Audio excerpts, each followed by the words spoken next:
Vamos a empezar con la tercera ponencia del día de hoy, con la que contamos con la colaboración de don Manuel Porta Rodríguez. Diremos brevemente, Manuel Porta Rodríguez es arquitecto técnico en ejecución de obras, colegiado en el Colegio Oficial de Arquitectura Técnica de La Coruña e ingeniero de la edificación, miembro de nuestra Asociación Profesional de Peritos Judiciales de Aparejadores y Arquitectos Técnicos de Galicia. Máster oficial en la Dirección Integrada de Proyectos, especialista en Economía de la Construcción, Integración BIM 456D. En la actualidad es profesor de la Escuela Universitaria de Arquitectura Técnica de La Coruña. Experiencia en múltiples direcciones de ejecución de proyectos y direcciones de obra, así como también en valoraciones, tanto particulares como a través de sociedades de tasación y en actuaciones judiciales, tanto de parte como de designación judicial. Le damos paso a don Manuel Porta, que nos va a exponer la ponencia sobre el perito de designación judicial, trámites y documentos. Don Manuel Porta tiene la palabra.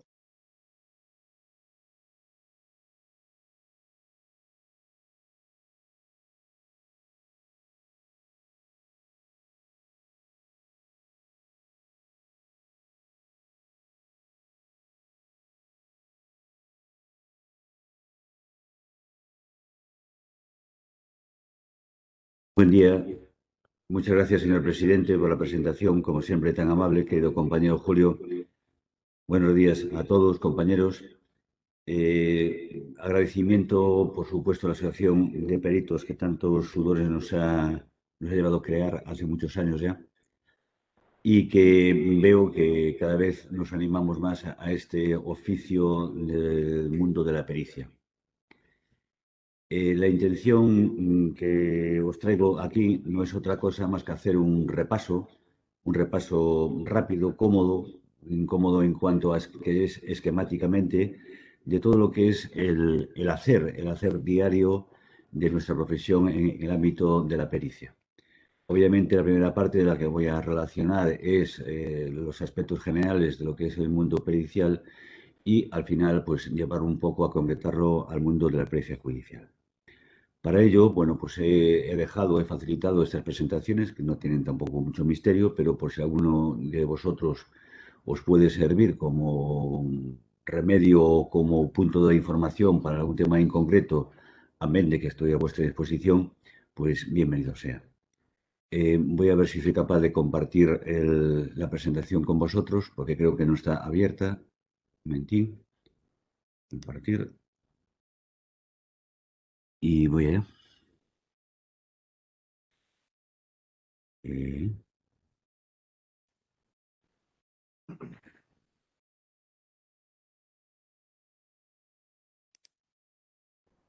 Completa presentación.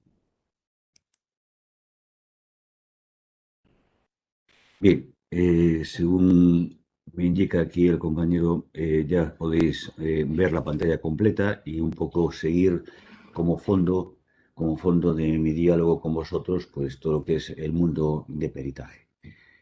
Voy a seguirlo más que nada por llevar cierto orden, porque en cualquiera de estos puntos pues podríamos y deberíamos de colocarle los años de experiencia. En el mundo de la pericia esto sí que es un grado. El moverse por las tablas de estos trabajos o las tablas de un juzgado manda un montón. Desde la presentación física del perito ante cualquier circunstancia y opinión, el saber moverse, comportarse, hablar, defender, la verdad es que se adquiere, por supuesto, con unos conocimientos y a partir de ahí desarrollándolo y equivocándose muchas veces. No hay mucho más. La equivocación al final lo que te lleva es aprender a base de, y en eso pues muchos de nosotros pues somos expertos porque los años también nos han pasado por encima de las circunstancias. Entonces, en esta primera lectura pues vamos a tocar lo que sería el mundo general de lo que es la pericia, con lo cual, como idea genérica, ya veis ahí en el sumario unas fases previas al inicio del trabajo, una fase en sí de lo que es el peritaje y, por supuesto, la prueba pericial judicial, que es el objetivo final que planteamos y que, como tal, se me ha llamado a poder exponeros esto. Pasos a seguir, los que casi todos ya os suponéis o conocéis, que es la recepción del encargo, que muchas veces no sabes muy bien de dónde viene, pero viene, gracias a Dios viene, ¿no? Yo a los alumnos cuando le hablo de estos temas les digo, mire, yo es que tarjetas uso poco. La verdad es que en el día a día, en el hacer y en el buen o mal hacer, esperando que sea el buen hacer, te están llamando desde el cliente particular hasta el propio abogado que acompañado de su cliente o si acompañar de alguna forma solicita a alguien que tenga un conocimiento y un saber hacer mínimamente profesional, defiende los intereses.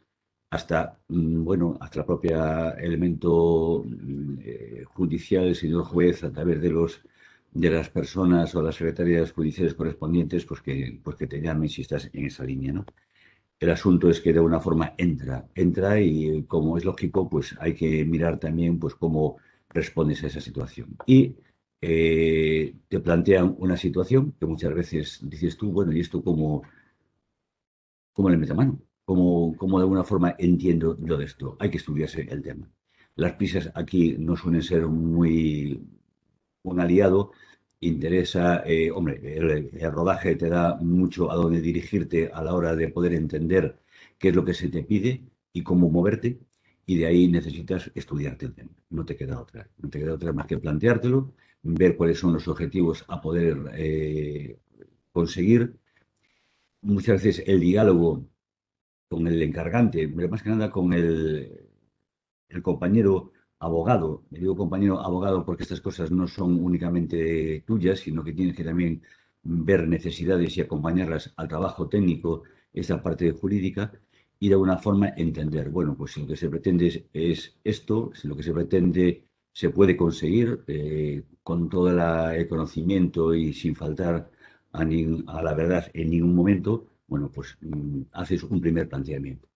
En este primer planteamiento, obviamente, todos queremos comer y llegar a fin de mes, con lo cual el estudio de honorarios no queda otra. Todos esperan que le digas una cifra concreta, pero eso difícil. Es raro tener ya en la recámara una cantidad sin antes haberte estudiado el esfuerzo que tienes que realizar, el contenido que vas a ofrecer, con lo cual necesitas un mínimo de plantearte, bueno, pues yo creo que este trabajo me puede costar tanto de esfuerzo, el tiempo, un beneficio, unos gastos, bien, el planteamiento normal de cualquier tema, pero sí que hay que estimarlos porque hay que garantizarse que tus honorarios que vas a percibir, primero, sean los correspondientes a tu esfuerzo y lo segundo, que lo recibas y que de alguna manera pues te compense lo que estás haciendo. Obviamente, como todo, y últimamente cada vez más, la estimación del plazo de entrega es condición sine qua non. Hay veces que es de un día para otro, por desgracia suele ser muy habitual estas prisas, y aquí en este terreno las prisas no son buenas consejeras, como decía, porque requiere su reflexión, su análisis, su investigación. No está casi nada escrito, a una pequeña plantilla de cómo hacer, pero el contenido lo tienes que desarrollar tú, con lo cual eso te va a llevar ya no conocimiento que sí, sino tu investigación en el tema para poderlo desarrollar con una presencia y una densidad importante y adecuada al encargo. Y obviamente, si todos estos factores pues confluyen en un solo punto, aceptar el encargo. Obviamente, en esta aceptación del encargo, pues obviamente deberíamos de tener un documento, un mini contrato, un algo escrito en el que defina las partes y las formas de hacer, entrega, etcétera, ¿no? Y aquí ver si de alguna forma el trabajo que vas a hacer merece o no merece, yo diría que siempre merece realizar una provisión de fondos. Ese compromiso de entrega y ese compromiso también de cobro puede quedar formalizado, como os digo, pero es que hay veces que necesitas avanzar o adelantar un monumento porque los temas llevan a desembolsos importantes en muchísimas ocasiones. Y obviamente garantizar que esa provisión de fondos es efectiva, que se consigne de alguna manera, que se refleje también de alguna manera, pero que eso sea así y que no se quede en una charla de café de voy a hacer, voy a cobrar, ya te pagaré. todos de eso hemos tenido, intentamos que no ocurra, nos sigue ocurriendo de vez en cuando, pero que sea lo menos posible. Y una vez que ya tenemos ese disparo de salida, pues pongámonos a trabajar, con lo cual no queda otra más que empezar a un primer trabajo inicial en el que tú, analizando esa documentación, ya más en profundidad, ya siempre falta un documento, siempre tienes que llamar a alguien para que te diga, oye, mira, me puedes facilitar, tengo que ir a un registro, tengo que hacer algo, tengo que recopilar información para optimizar con ese conocimiento los recursos que yo voy a aplicar para que ese equilibrio de buen hacer los costes sean adecuados y también no marear demasiado los elementos que confluyen pues ahí. El estudio de documentación aquí es fundamental, tener claro qué es lo que se pretende, a dónde quieres ir y que lo que tú vas a manejar por alguna forma a posteriori en el trabajo de campo te sirva y que se complemente con lo que tú esperas. Trabajo de campo, bueno, pues no queda otra más que dar fe, ir, ver, tocar, palpar, ponerle el adjetivo que queráis. Pero hay que tomar datos, cuanto más y mejor se tomen esos datos, cuanto más contrastado estén esos datos, mejor tendrás de compañía para que el voto final sea el adecuado.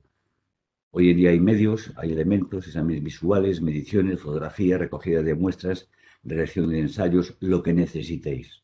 No nos quedemos cortos a la hora de decir me falta, voy a ver si hago o me escaqueo al hacer. Tienes que tener documentación, tienes que tener datos perfectamente contrastables porque al final alguien te puede decir, indicar o poner en entredicho lo que tú estás afirmando. No queda otra más que esos datos sean totalmente contrastados, por supuesto, y fehacientes. Obviamente, pues hay trabajos de laboratorio en los que se requieren cierto tipo de, no de conocimiento, sino de interpretación de resultados que hay que obtener a base de unos medios específicos. Ahí están los laboratorios u otros sistemas que muchas veces hay que ir de la mano con ellos para que te faciliten esa información que tú necesitas. Pues acordaros que ellos también cobran, con lo cual esa provisión de fondos muchas veces pues casi te viene ya obligada para no tener que desembolsar tú pues continuamente unos dineros. En ese cúmulo de información que tú estás realizando, obviamente lo vas eso, a, a plantear, vas a hacer tus primeros borradores. Al principio, bueno, la hoja en blanco cuesta, pero no cabe otra más que tachar, romper, empezar. No digo la forma de redactar, que eso ya tiene que estar un poquito cuidada, sino de que por dónde empiezo y cómo le doy forma a todo esto. Tengo que tener una maqueta que sea entendible, no solamente por ti, sino por los demás. Pensar que todo lo que tenemos que expresar y poner encima de la mesa va a ser escuchado, va a ser interpretado, va a ser leído por diferentes personas que sus conocimientos en esos temas seguramente no estén a tu altura, pero de alguna forma tienen que ser entendidos y tú dar a entender y enmarcar que lo que se pretende es de esa manera y no de otra. Una vez que tú lo tienes allí maquetado y perfectamente enmarcado con visus de que aquello sea entendible y con todas las garantías posibles, bien, el tener esto visado, asegurado, registrado de la forma en que queráis con nuestro colegio profesional, pues de alguna manera nos da esas garantías y esos aseguramientos por atrás. Diréis muchas veces, pero ¿y para qué? Si esto no va a tener pues, una trascendencia importante en el tiempo, nunca se sabe. Tú sabes cuándo empiezas un informe pericial, pero no sabes en qué año te van a llamar. Oye, ¿no te acuerdas que? Oye, que ha salido el juicio después de no sé cuántos años. Oye, ¿y tú qué? Oye, que te están demandando porque resulta que tienes aquí, que te amenazan con una falsedad en un documento público. Es que, bueno, nunca se sabe lo que te puede aparecer en estos mundillos que son tan cambiantes y cada vez son más agresivos en todos los sectores. Un aseguramiento de nuestro trabajo, la verdad es que es muy aconsejable y para eso están los registros colegiales, visados, etc. Dicho esto, pues no queda otra más que sencillamente entregar nuestro trabajo, entregarlo adecuadamente, entregarlo de la mejor manera posible, como es lógico, ¿no? Con las copias correspondientes y firmadas. Hoy en día la firma digital es de uso normal y corriente. Tener cuidado con las firmas digitales porque eso van a mirar seguramente que la fecha y no vaya a ser que tengamos en la carátula del informe con la fecha del mes de enero y que lo estemos firmando en el mes de octubre y noviembre de ese mismo año. De vez en cuando te ponen colorado, oye, pero a ver, ¿cuándo has hecho usted esto? Pero ¿cómo sale la firma? Hombre, recursos todos casi tenemos, lo que dice un compañero nuestro que hay que tener cintura para casi todo, pues aquí también, ¿no? Pero bueno, estas cosillas siempre las tienes en cuenta y aunque le pongan la disculpa de que te han pedido copia, que tuviste que volver a firmar y cosas por el estilo, bueno, pues de alguna manera ya puedes dar pie al cotilleo y ¿por qué tanta diferencia entre la firma y el hacer? En fin, los pequeños detalles que, bueno, pues que los años te van marcando, ¿no? Y obviamente cobrar, no queda otra. Si teníamos provisión de fondos, hacer la liquidación correspondiente y emitir la factura oficial correspondiente, porque de alguna forma, acordaros que tenemos un socio de por vida, que es Hacienda, y nuestros papeles hay que presentarlos y nuestro socio va a cobrar sí o sí, con lo cual, aunque los fines de semana los utilizamos todos, aparte de trabajar, pues también hacer facturas, pues acordaros que esto es importante, la emisión de facturas. eh, Uf, uf, da miedo. A miedo me refiero por el socio, claro, como es lógico, ¿no? Y sobre todo porque siempre aparece el puñetero que te dice, bueno, ya me darás la factura. Ostras, si te lo dicen dentro de 15 días, muy bien, ¿no? Pero si te lo dicen a cabo de 6 meses, cuando el trimestre está vencido y cuando tus IVA ya han sido pagados o no pagados o no sé qué, llega un instante que te hace una tropelía en tu orden de facturación que de alguna manera pues te puede inquietar. Bien, estas cosas, pues que os voy a contar. Ya no es una pericia, si es una forma de hacer. Y algo importante, tú has hecho un trabajo concienzudo, seguro que con mucho esfuerzo, te sabes el tema. Al cabo de cierto tiempo te van a decir que lo retomes, haces memoria, vuelves a ello, vuelves a releer tu informe y dices, hombre, pues parece que me expresé bien, parece que lo tengo bien y hay que defenderlo. Y ahí, de alguna forma, es otra cintura que otro ejercicio que tenemos que realizar cada vez con más conocimiento de causa. Ahí la base de nuestro esfuerzo, que es ese informe, hay que plantearlo, trabajarlo, nos van a preguntar de casi todo y de alguna forma nosotros pues tenemos que dar fe de que nuestro trabajo así ha sido y que ha defendido perfectamente pues todo el objetivo que se plantea, ¿no? Dicho estas ideas generales que pueden servir para tanto el de parte como el mundo de la pericia judicial, saltemos pues entonces a la pericia judicial, o sea, por designación.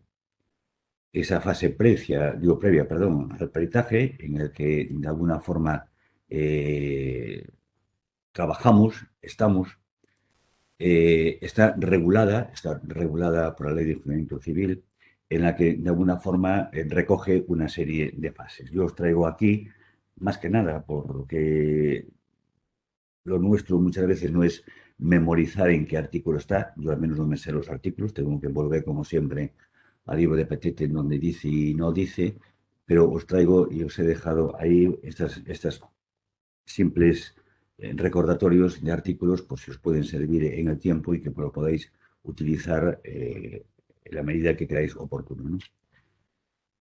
Esta fase previa al peritaje, que es el artículo 342 de la Ley de Enjuiciamiento Civil, y gracias a Dios que tenemos esto, porque hace años la cosa era, bueno, pues tenía su aquel, ¿no? Habla de la solicitud de prueba pericial, que es el artículo 339 de la ley, en donde se plantea y se dice cómo es y cómo debe ser la solicitud de designación de peritos por el tribunal y la resolución judicial sobre dicha solicitud. De qué manera se designan a los peritos por el tribunal, si es a instancia de parte o si es ya por concurso.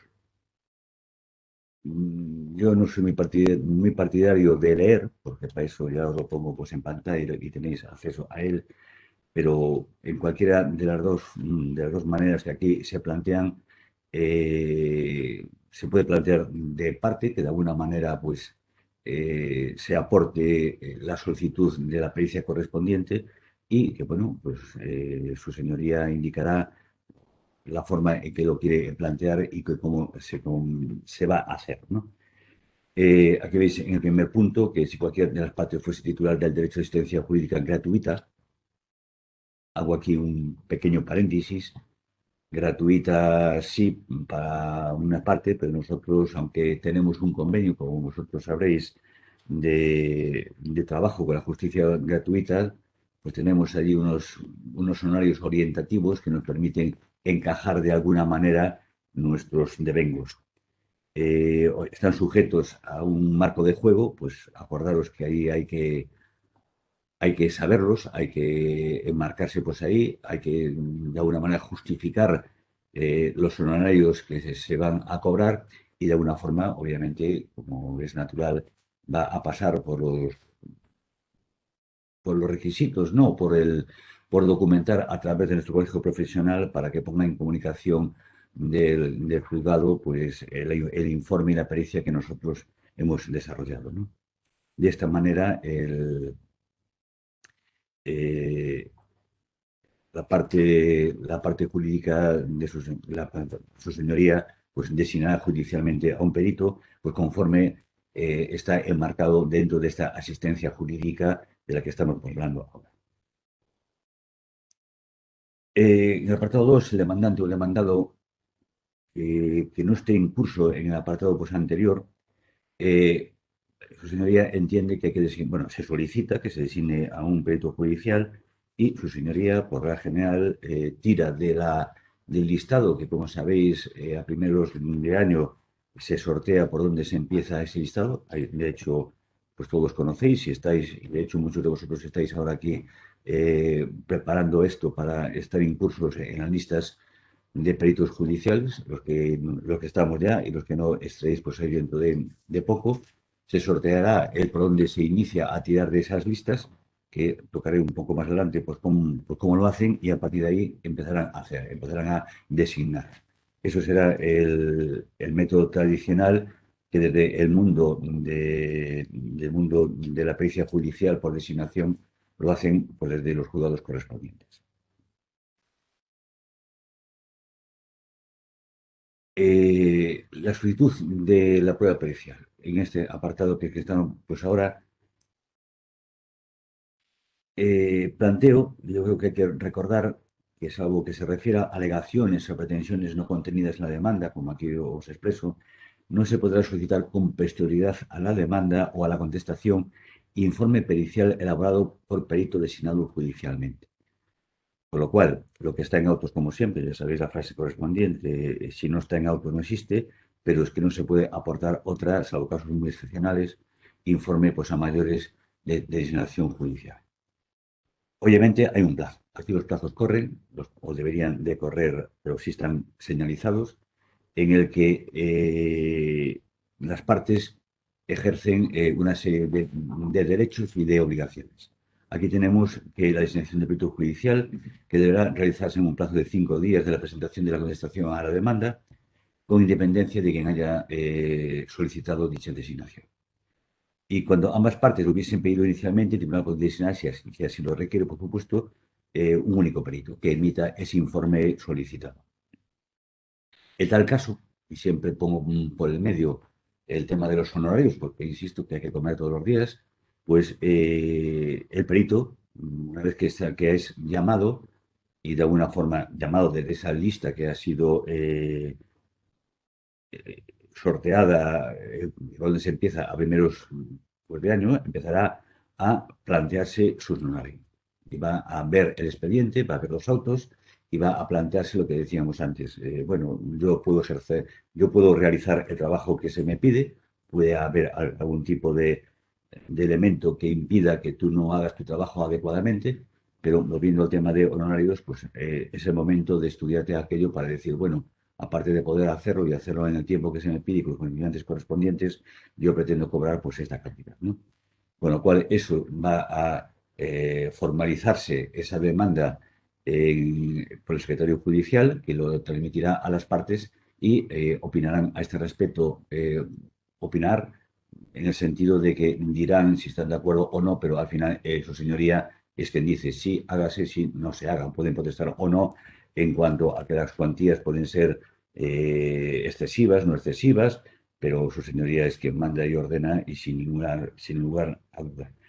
Puede ocurrir que una de las partes reniegue a este tema en este preciso momento. Obviamente se le libera de la parte económica, con lo cual se le va a plantear a la otra parte que si sigue queriendo que exista este elemento pericial, hará cargo o no de los monumentos totales y ahí se hará el reparto correspondiente. Pero claro, eso no sale alegremente así como así, porque también tiene sus correspondencias a que si usted no paga, no pregunta.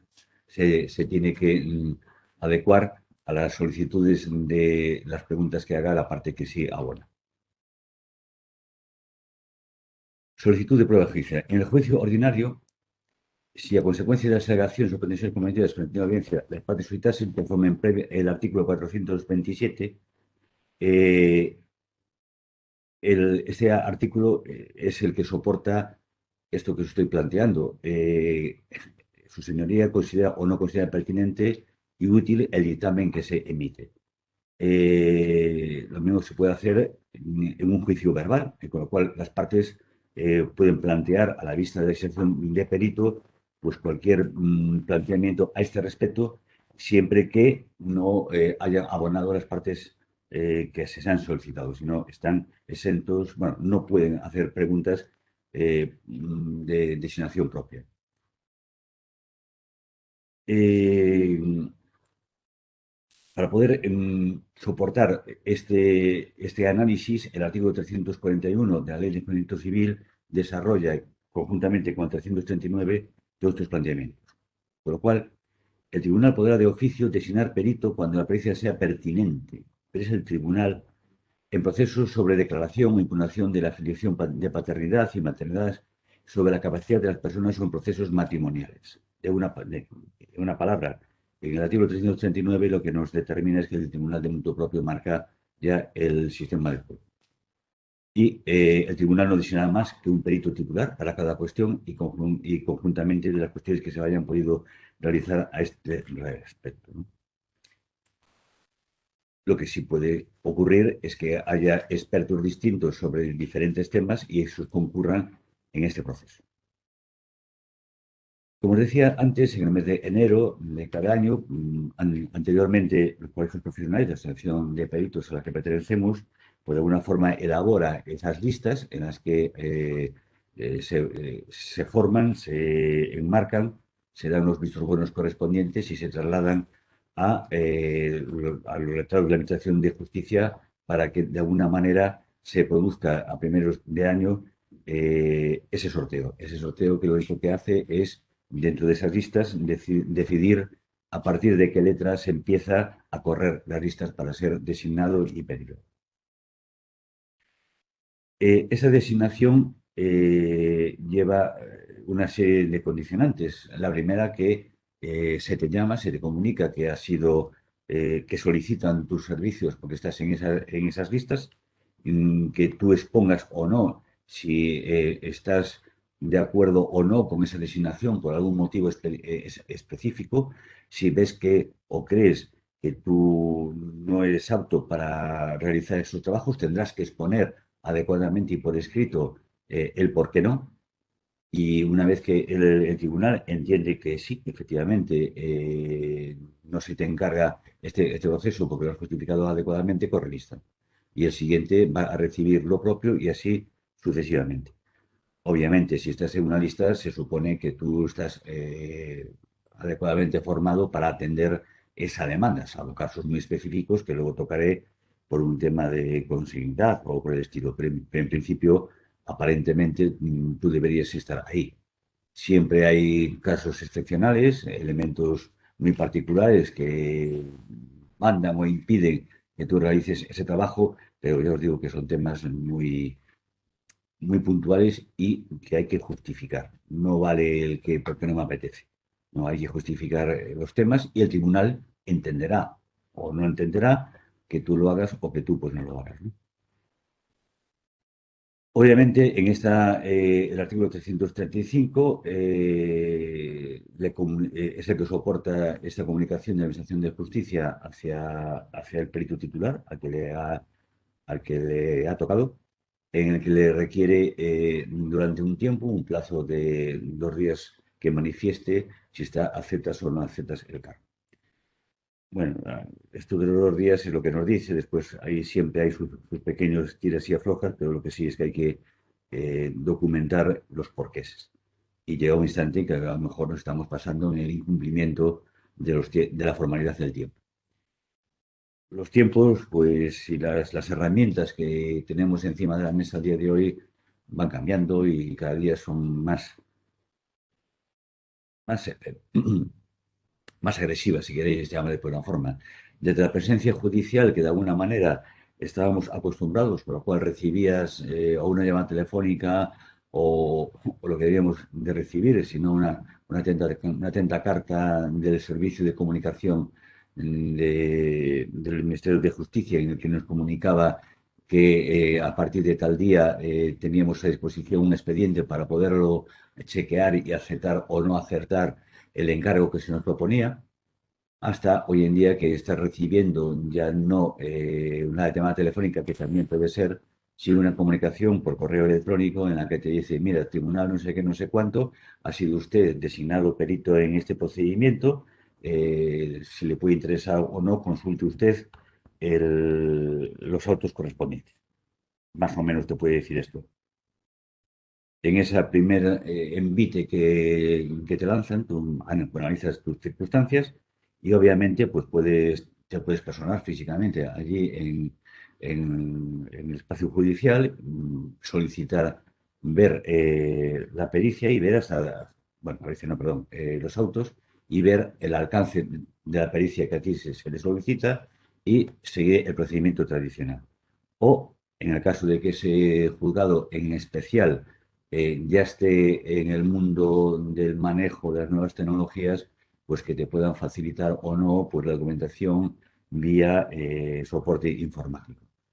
Estamos en este mundo intermedio en el que hay diferentes juzgados que te mandan rápidamente, te mandan el típico PDF de los autos en los que tú los puedes hacer de una forma muy cómoda, sin desplazarte, y otras veces en que pase usted por aquí, analice usted lo que necesita, nos solicita previo pago o no de las fotocopias que usted crea conveniente y haga.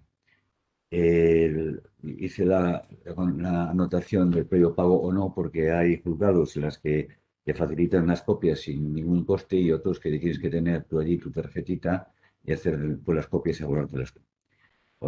Teóricamente el señor procurador debería de facilitarte los autos, pero bueno, estas cosas hay veces que pasan a otra dinámica. Lo quiero dejar ahí, ¿no? Obviamente los tiempos vendrán, la informática y las herramientas de este tipo están funcionando de la mar de bien, la administración va a un ritmo, la sociedad va a un ritmo un poquito más rápido, en fin, en este juego estamos todos.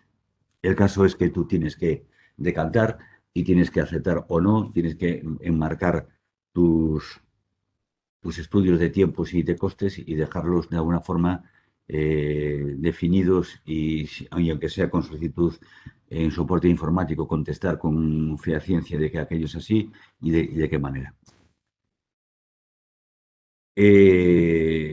Yo os lo decía antes, que si de alguna manera entendéis que no vais a aceptar la propuesta que se os hace, el letrado de la Administración de Justicia lo considera o no considera si tus argumentos que has expuesto son suficientes o no.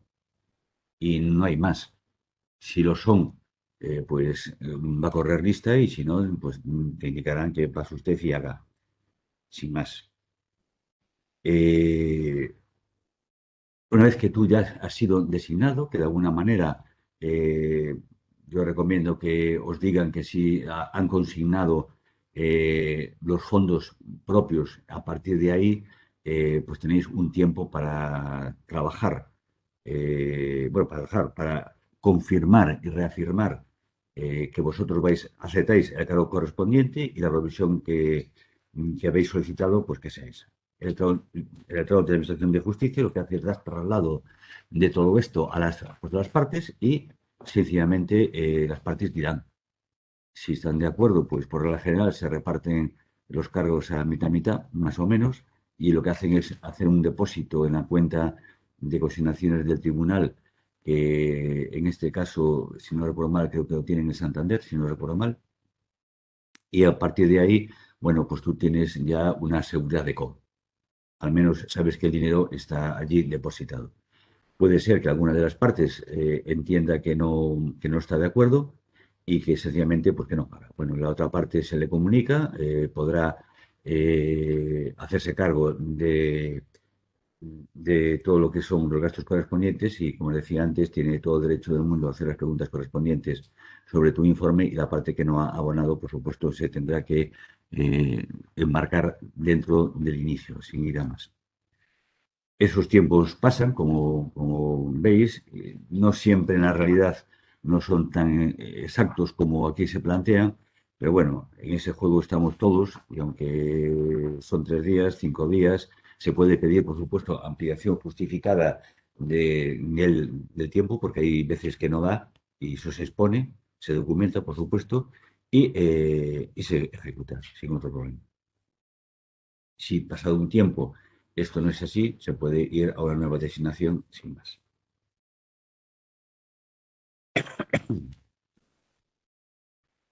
En el caso de que hubiese un depósito sobre esa pericia y no se haya ejecutado pues, como tal, el letrado de la Administración de Justicia te va a decir directamente que devuelvas el dinero que se te ha consignado. Así de sencillo y así de claro. Con lo cual, obviamente, esos dineros que habéis rescatados, pues de alguna forma hay que devolverlos. O sea, no hacer caso omiso de esos dineros, sino que hasta que tengáis entregado y cerrado el tema, se os puede plantear su devolución. Eh, Aquí cabe plantearse algo que hay que tener muy en cuenta, como siempre, que es nuestro socio Hacienda. Nosotros hacemos nuestro trabajo, entregamos y tenemos que bueno, y tenemos que entregar nuestra factura. Que obviamente, pues hay veces que las partes requieren a nombre de uno, a nombre de otro. Cuidado con esto, no vaya a ser que te pidan una factura pues a 6 meses vista o años vista, que tú ya no te acuerdes o que te desequilibre, como decía al principio, esa contabilidad. Claro, es muy fácil, es muy alegre, pues decir, bueno, pues te pago tanto, te dan un dinero, tú emites la factura y después, al cabo de cierto tiempo, pues tienes que andar jugando con los IVAs, con las fechas, con no sé qué, porque algunas de las partes, pues, o no ha presentado la factura correspondiente por su parte o no la asumo al pleito. En fin, un poco de cuidado con todo esto porque te puede desequilibrar tus finanzas. Eh, Esa fase previa que estamos hablando ahora, que es del artículo 335 de la Ley de Enjuiciamiento Civil, nos habla que el perito obviamente tiene que tener unos conocimientos científicos, artísticos, técnicos, para poder hacer, responder, desarrollar lo que allí se plantea. Obviamente, todo eso nosotros lo afirmamos. También hay que decir, si lo que a ti se te pide no está dentro de tu área de conocimiento, sencillamente exponlo documentadamente. Oiga, mire, yo me planteo usted que yo desarrolle este tema, pero es que yo no soy el adecuado para esta cuestión. Yo sobre este tema no tengo la capacidad suficiente, entonces declino. Y obviamente demuestras que aquello pues es así, sin ningún problema. No hay más. Pero obviamente si aceptas, obviamente tienes que defender aquello y lo vas a defender con un protocolo que es sencillamente que manifiestas bajo juramento o promesa de decir la verdad sobre todo aquello y que actúas de buena fe. Y eso lo vas a poner y lo vas a documentar por escrito en tu informe. Y te lo van a hacer ratificar después el día en que se te llame a sala, si es que te llaman, obviamente, ¿no? Dentro de eso, en este pequeño protocolo, que sencillamente no enmarca el artículo 335, como os digo, bueno, pues estás bajo juramento de un montón de cosas que tú estás afirmando y afirmando con consideraciones tanto con responsabilidad penal también. Puedes incurrir en una serie de elementos penales que te pueden poner contra la pared. Entonces, cuidado con todas estas cosas porque puedes incurrir en un incumplimiento de deberes que el propio perito tiene que hacer, demostrar y de luego reafirmar en cuanto se presente en sala para defender su informe pericial. Eh, puede haber, hablaremos ahora un instante de recusaciones, de tachas, etcétera, sobre este tema. Pero, salvo acuerdo en contrario de las partes, como os digo aquí, no se podrá solicitar dictamen a un perito que hubiera intervenido en una mediación o arbitraje relacionados con el mismo asunto. Con lo cual, la independencia del perito, la independencia de su conocimiento no puede estar influido bajo ningún tipo de sistema u ocasión. Y este es el elemento. No puedes haber intervenido antes para que no estés de alguna forma condicionado a algún tipo de circunstancia. Esto está claro y eso no por el ánimo de hacer o de mucho hacer, entremos a que se nos ponga o que nos diga cualquiera de las partes o el propio tribunal, una vez que hemos hecho nuestro trabajo, bueno, que no éramos aptos para ello y que nosotros sencillamente no hemos puesto encima de la mesa esa, esa tacha o esa no compatibilidad para realizar nuestro trabajo. Solo se podrán ser objetos de recusación de peritos los designados judicialmente. En cambio, los peritos no recusables podrán ser objetos de tacha cuando una serie de circunstancias que concurran una de ellas. Por ejemplo, y aquí os digo tres. Primera, ser cónyuge o pariente por consanguinidad o afinidad dentro del cuarto grado civil de una de las partes o de sus abogados o de sus procuradores. Como podéis ver, se está intentando garantizar la independencia de tu trabajo. Segundo, tener interés directo o indirecto en el asunto o en otro semejante. Volvemos al mismo planteamiento. Tú tienes que tener libertad de hacer y no estar influido en ningún tipo de circunstancia. Y estar o haber estado en situación de dependencia o de comunidad o contraposición de intereses con alguna de las partes o con sus abogados o con sus procuradores. Como veis, estos tres elementos, siendo los más preponderantes, así los fija el artículo 343 de la Ley de Enjuiciamiento Civil, son los que enmarcan esa independencia para poder hacer sin que tengas ningún tipo de cortapisa a la hora de desarrollo. Cuarto, amistad, intimidad o enemistad con cualquiera de las partes o sus procuradores o abogados. Quinta, cualquier otra circunstancia debidamente acreditada que les haga desmerecer en el concepto profesional. Bien, hasta aquí un poco los condicionantes más claros en todo este procedimiento del artículo 343. Segundo, las tachas no podrán formularse después del juicio o de la vista en los juicios verbales. Si se tratase de un juicio ordinario, las tachas de los peritos, autores de dictámenes aportados con demandas o contestación, se propondrán en la audiencia previa al juicio. Se trata, como veis, de dejar claro cualquier tipo de influencia en las partes sobre tu trabajo. Al formular tachas de peritos se podrá proponer la prueba conducente a justificarlas, excepto la testifical. ¿Por qué hago un poco de remarco en esta cuestión? Porque todos tenemos, al cabo de muchos años, pues 101.000 anécdotas a este respecto, ¿no? Pero hay que tener cierto cuidado entre estas cosas. Recuerdo una así, por dar un poco más de anecdotario, pues a esto, que se me llama como perito judicial a un procedimiento.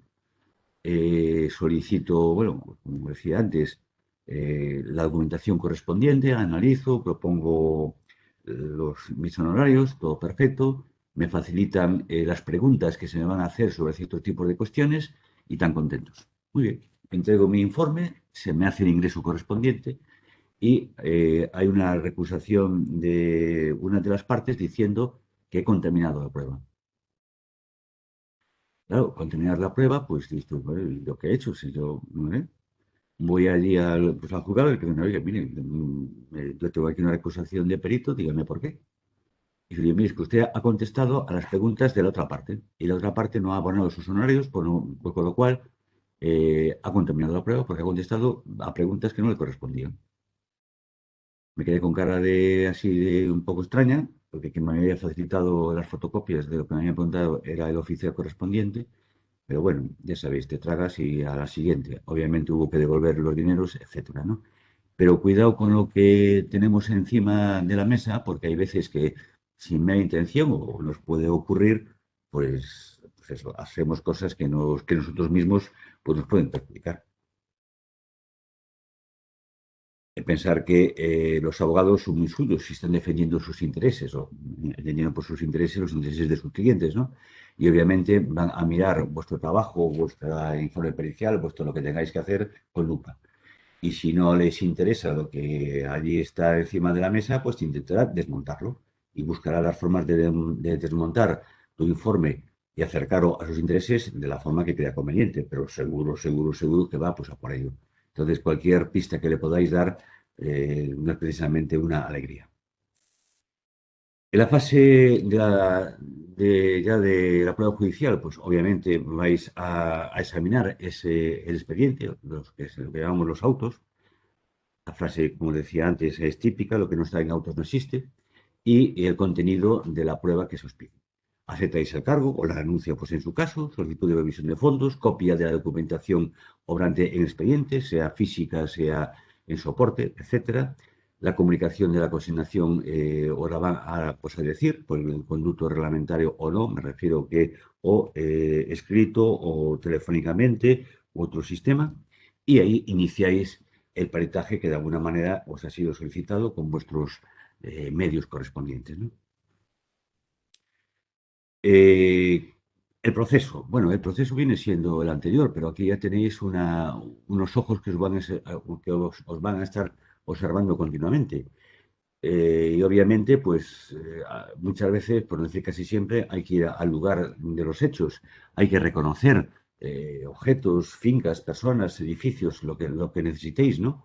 Y obviamente, pues habrá que ponerse de acuerdo con unas partes para que os faciliten el acceso, os faciliten cierto tipo de circunstancias. Bueno, pues a través del juzgado todo esto se hace de una forma cómoda o muchas veces, si su señoría si lo permite, en contacto directo con el abogado, pero cuidado con esto, en que no contaminéis la prueba correspondiente. Una cosa es que os faciliten el acceso y otra cosa es mezclar los elementos, porque puede ser también objeto de contaminación si tenéis algún tipo de convivencia en cualquiera de las partes, ¿no?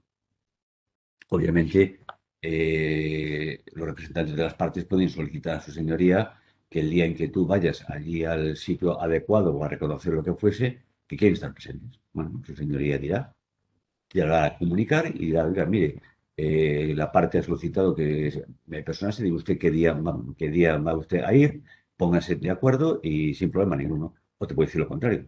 Pero de alguna forma está perfectamente eh, habilitado para poder ir. Eh, obviamente hay que marcar una fecha de orden, un día, una hora, en que eso se puede ejecutar. No siempre nos gustará esa hora o no, hay que intentar, bueno, en fin, ponerse de acuerdo pues, para poder hacer, ¿no? Y al final pues tenéis que presentar vuestro informe en el juzgado. ¿Quién marca todo esto? Pues el artículo 346 de la Ley de Enjuiciamiento Civil, que es la que recoge la emisión y ratificación de ese dictamen por el perito ante el tribunal que le ha designado. Obviamente el perito va a emitir por escrito su dictamen, informe, etcétera, ¿no? Que hará llegar al tribunal por los medios que le corresponden. Si estáis trabajando con los medios informáticos, pues obviamente como acuse de recibo vais a enviar firmado adecuadamente vuestro informe. Si es presencial escrito, pues eso, os acercáis, entregáis, acusar la entrega correspondiente con la fecha correspondiente, es lo habitual. El oficial correspondiente os va a recoger las copias de los informes con firma autentificada, o sea que no sirve una fotocopia sobre la fotocopia, sino que son firmas totalmente directas. Y os vais a llevar pues un papelito en el que dice que en tal día, en tal hora, que habéis entregado en ese tribunal por dicho informe. No vaya a ser que se pierda por el camino. Bueno, no es usual, pero al menos tenéis un documento, tenéis una trazabilidad de vuestro trabajo. Aquí las fechas son importantes. si la Administración de Justicia, si el letrado de la Administración de Justicia considera necesario que se celebre un juicio y que tiene que aclarar el autor de ese informe dicho o una de las partes requiere el día de juicio que aclare partes o todo de ese informe, pues va a señalar día, hora y fecha para que nosotros nos personemos y podemos dar dicha explicación. Obviamente hay un proceso de hacer. Una es dejando a un lado, que entiendo que sí, que las humanidades en esto mandan muchísimo, y es más, aunque quizás sea un poco, no sé, visto de aquella manera, la presencia que uno tenga ante su señoría es importantísima. Yo no digo que te vayas allí con vamos, con una levita ni mucho menos, pero bueno, la presencia es importante, la forma de hacer, la forma de dirigirse a su señoría es importantísimo. Nosotros nos dirigimos a su señoría, nunca a las partes. Obviamente a todos se nos va la cabeza o la mirada cuando nos preguntan a alguien, pero quien da y a quien nos dirigimos es a su señoría y nos dice si contestamos o no contestamos o da el juego a todo eso. Es el árbitro y, insisto, ejerce y manda, ¿eh? Y ahí deberemos de mantener nuestras formas y nuestra línea de educación. Eso nos ha llevado muchas veces a que se nos mirase de una forma más adecuada o menos adecuada en un proceso de una defensa pericial. Por lo cual lo dejo ahí, pero sí se considera esto, sí se tiene en cuenta y nosotros somos profesionales y como tal debemos de ejercer y defender los intereses, por supuesto, de nuestro cliente y obviamente nuestro conocimiento que hemos demostrado a lo largo de muchos años pues ha servido para estar ahí y se nos tiene reconocido como grandes profesionales. Se nos va a pedir que a la vista de nuestro informe que hemos redactado, que efectivamente ese informe es nuestro, no es nuestro, se nos va a exhibir y se nos va a preguntar, oiga, ¿usted ratifica lo que aquí ha dicho? Y eso tiene mucha importancia porque si por alguna suerte de razones han aparecido nuevas circunstancias, que aquello que tú has planteado pues no es del todo así, es el momento oportuno de poder, señoría, pues ha pasado esto y ocurre esto. No digo que sea usual, pero bueno, puede ocurrir, de hecho a muchos nos ocurre, y ahí es el momento de exponerlo a su señoría, claro y tomará la decisión que corresponde y dirá si entiende una cosa o entiende otra y se acabó la historia. Pero al mismo tiempo comprobar vosotros con la mirada, porque poco tiempo nos va a dar más, si aquel informe es vuestro. No vaya a ser que le falten hojas. O no vaya a ser que aquello no sea el que vosotros habéis firmado.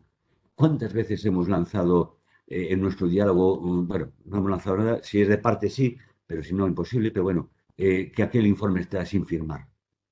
Bueno, allí pasa algo raro. Tú cuando emites un informe va a ir firmados con total seguridad, lo van a comprobar los oficiales del juzgado correspondiente. Ostras, si de repente te encuentras allí que le faltan hojas, así a grosso modo, o que aquello no es lo que tú has entregado, oiga, señoría, esto no es mío, o si es mío, está recortado, te pueden transgiversar tu informe. Cosa rara, pero puede ocurrir. Obviamente, una vez que tienes eso, pues se entrega el mandamiento de devolución pues, correspondiente y haces tus dineros, tu liquidación final. Si por el camino has tenido que solicitar un aumento de provisión de fondos, porque como bien dice la palabra, es una provisión de fondos, es un elemento económico abierto. Si harás tus números, harás tus liquidaciones, si por el camino tuviste que ampliar o disminuir lo dejamos ahí, pero bueno, si tuviste que ampliar esa provisión de fondo, es el momento bueno, de hacer tu liquidación. Intentar que esa ampliación de fondos no llegara a este punto, sino vais a tardar cierto tiempo en cobrar, pero bueno, está ahí, ¿no? Pero hacéis una liquidación final con vuestra factura oficial correspondiente.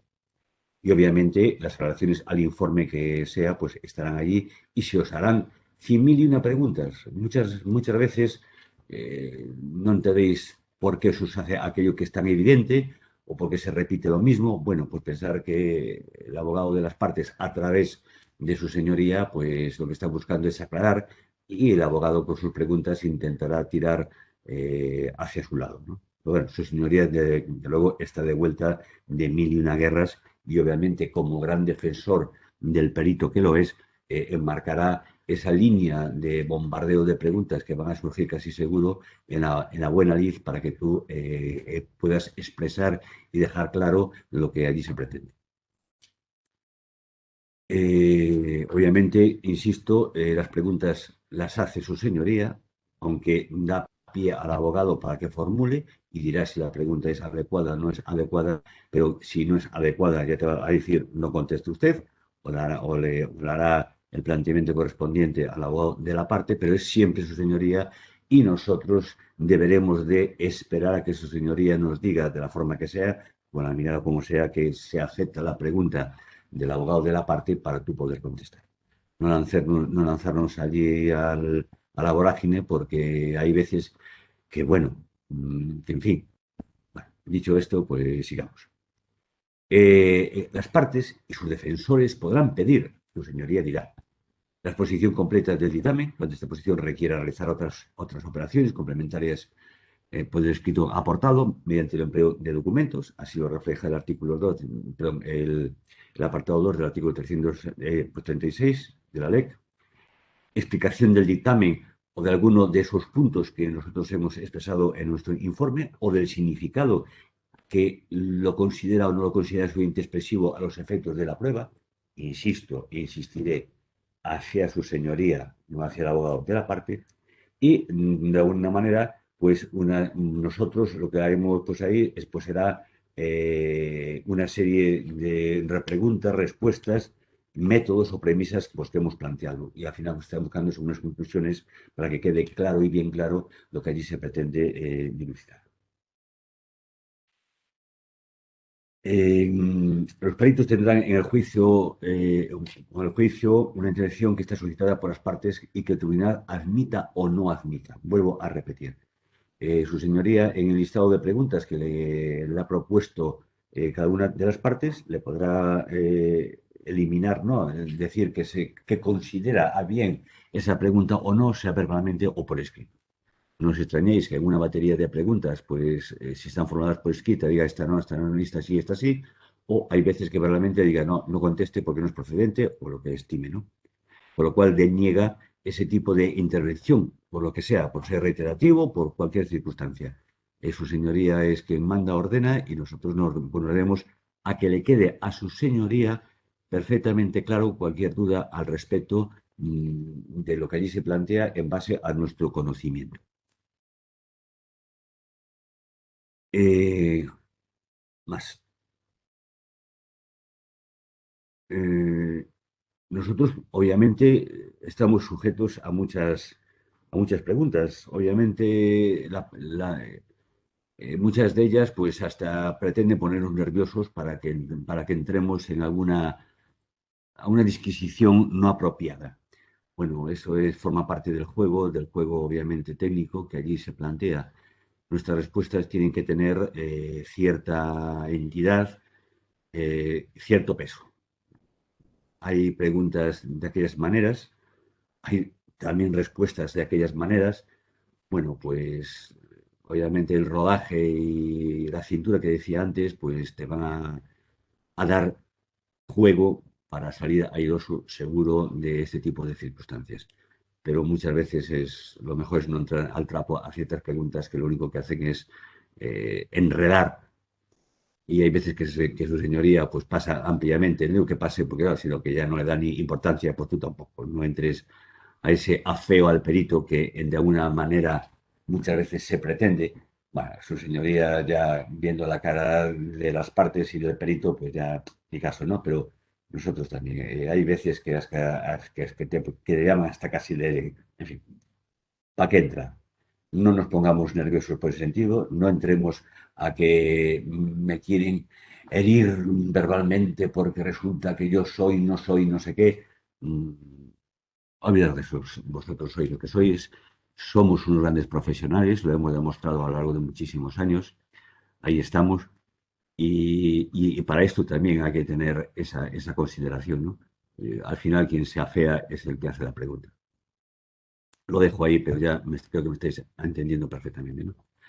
Por supuesto, el tribunal podrá también formular preguntas a los peritos, es quien las pregunta a través de su señoría, pero es que hay veces que las partes no preguntan nada.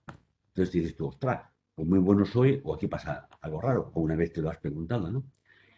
Y entonces, pero también hay veces que su señoría pregunta, porque obviamente lo que estamos haciendo es dejarle claro esas posibles lagunas que pueda tener su señoría, porque para eso ha solicitado una prueba pericial. Lo que ha solicitado es que alguien con conocimiento específico de ese elemento que allí se discute le aclare los temas. Bueno, pues hará lo que crea conveniente y tú tendrás que dar razón y fe de lo que allí se te pregunta. Obviamente, ese planteamiento pues es claro y es el fondo de la cuestión. Y al final, ¿qué pasa con todo esto?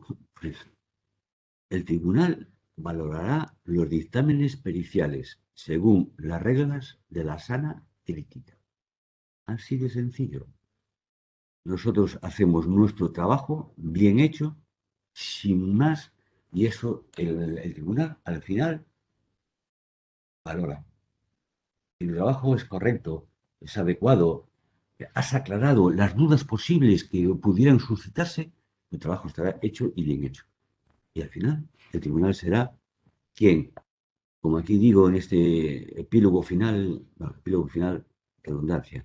Es claro que la sana crítica para valorar y ponderar la eficacia probatoria de los dictámenes periciales reviste gran trascendencia en la decisión del litigio. De ahí que un buen dictamen pericial completo, debidamente estructurado y claro, con expresión de las razones o fuentes de conocimiento técnico-científico y de acuerdo a una adecuada metodología, contribuirá en gran medida a favorecer la labor del juez en orden a la valoración de la prueba pericial según sana crítica, que, dicho sea de paso, ha de ser sana, tanto en el fondo, es decir, objetiva, como en la forma, respetuosa y mesurada y crítica, esto es, razonada y fundada en una decisión que, a la postre, puede afectar en gran medida a los intereses de las partes del proceso. Y poco más. Muchas gracias, queridos compañeros.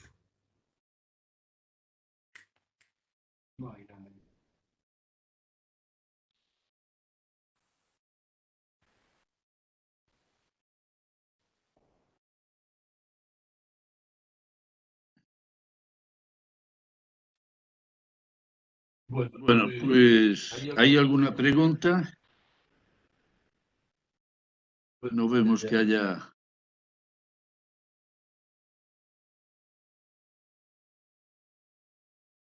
No vemos.